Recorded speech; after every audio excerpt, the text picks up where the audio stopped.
நம்ம மொழி தாய்மொழி தமிழ், அதை மாற்றவே முடியாது. அதற்கு நானும் விடமாட்டேன். தமிழ் மொழி காப்பதில் நான் உறுதியா இருப்பேன். அதுல எந்த மாற்று கருத்தும் இல்லை. ஆனா வியாபாரத்துக்காக நான் சொல்லும் பொழுது எந்த மொழியும் படிங்க. உங்களுக்கு நீங்க படிப்பு, இன்னைக்கு படிப்பு தான் முக்கியம். ஹிந்தி ஹிந்தி ஹிந்தி உண்மை. அன்னைக்கு ஹிந்தி திணிக்கப்பட்டது, அன்னைக்கு ஹிந்தி வேணாம்னா தமிழ் உணர்வு இருந்தது.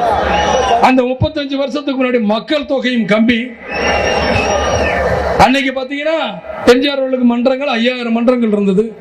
இன்னைக்கு எனக்கு பார்த்தா 40,000 மன்றங்கள். அதற்கு காரணம் மக்கள் தொகை வளர்ந்துருக்கு. அந்த மாதிரி இருந்த காலத்துல எங்களுக்கு அன்னைக்கு தேவையில்லை. ஹிந்தி வேணாம், எங்களுக்கு தமிழ் தான்.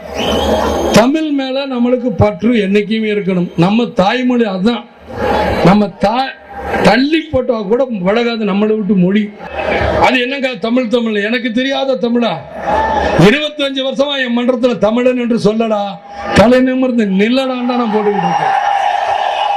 இன்னைக்கு தமிழை பத்தி பேசுறவங்க என்னைக்காவது அதை பத்தி நீங்க சொல்லிருப்பீங்களா?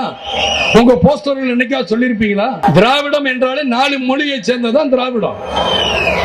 இப்படி முன்னுக்கு பின் முரணாக அவங்க எல்லாம் பேசிக்கிட்டு இருக்கிறாங்க. ஆனா இன்னைக்கு விஞ்ஞானம் வளர்ந்துருச்சு.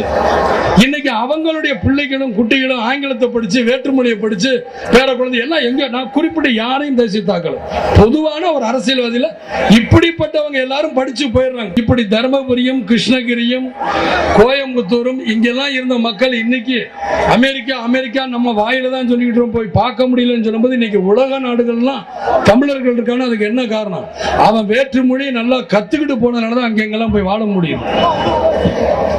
நம்ம பிள்ளைகளும், அதாவது உங்க பிள்ளைகளும் இதே தமிழ்நாட்டில் இருக்கணுங்கிறதுல, நம்ம மொழி தாய்மொழி தமிழ், அதை மாற்றவே முடியாது. அதற்கு நானும் விடமாட்டேன். தமிழ் மொழி காப்பதில் நான் உறுதியா இருப்பேன். அதுல எந்த மாற்று கருத்தும் இல்லை. ஆனா வியாபாரத்துக்காக நான் சொல்லும் பொழுது எந்த மொழியும் படிங்க. உங்களுக்கு நீங்க படிப்பு, இன்னைக்கு படிப்பு தான் முக்கியம். அந்த படிப்பு முக்கியமா இருக்கும் பொழுது நீங்க எந்த மொழிக்கும் போகணுங்கிறது தான் என்னுடைய வாதம். அதனால நான் ஆட்சிக்கு வந்தால் இந்த மாதிரி எந்த மொழி கத்துக்கிறாலும் கத்துக்கணும் தான் நான் சொல்லுவேன், தவிர தடுக்க மாட்டேங்கிறது என்னுடைய வாதம்.